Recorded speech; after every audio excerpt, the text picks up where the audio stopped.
Au lendemain de l'attaque, des dizaines de villageois fuient l'insécurité. Le sous-préfet de Blot-le-Quin tente de rassurer comme il peut ses habitants traumatisés. Il ne faut plus pleurer, la situation ça va. Hein?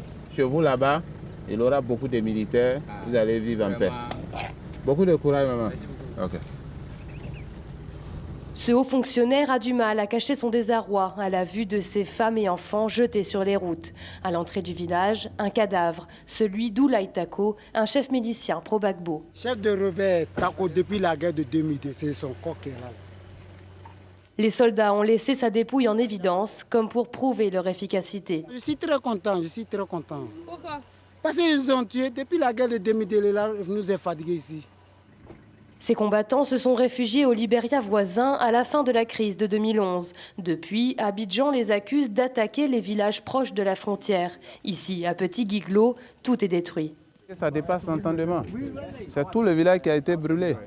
Ces paysans ont tout perdu, même leur culture. Les pieds de cacao sont coupés à émassette. Vraiment, ça c'est mauvais. Hein? Difficile de consoler ces villageois face à ce désastre. Il y a des gens qui vont venir faire l'évaluation rapidement. Voilà, pour que vos maisons soient construites. Voilà, pour que vous ayez des habits et puis manger. Merci beaucoup. Parce que j'ai vu là, tous les manger ont été brûlés. Tout a été brûlé. Oui. Vraiment, on a peur. On a peur, puisqu'on ne sait pas. Peut-être que ça serait de commencer, on ne le sait pas. Les habitants sont sous le choc. Ils savent que les assaillants sont toujours dans la brousse. Ils réclament une meilleure protection de l'armée. Les attaquants étaient trop nombreux. Si un peu de militaires, vraiment, il ne pourra pas les repousser. Il faut que beaucoup de militaires pour les chasser. La menace était pourtant connue. Quelques jours plus tôt, ce village voisin de Petit Guiglo était lui aussi attaqué. 4 paysans ont été égorgés, 2 militaires ont aussi perdu la vie.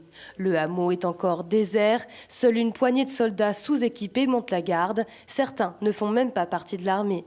Nous ne sommes pourtant qu'à 3 km du Libéria, le refuge des assaillants, mais le poste frontière est abandonné. Les bords ne sont pas occupés. Donc c'est très facile à pénétrer. Ici c'est la forêt, il y a des pistes. Si ce n'est pas la route principale, ils prennent des pistes pour traverser. Les autorités ivoiriennes ont promis de renforcer la sécurité dans la zone. En attendant, les paysans sont bien obligés de retourner aux champs, faute d'aide humanitaire suffisante.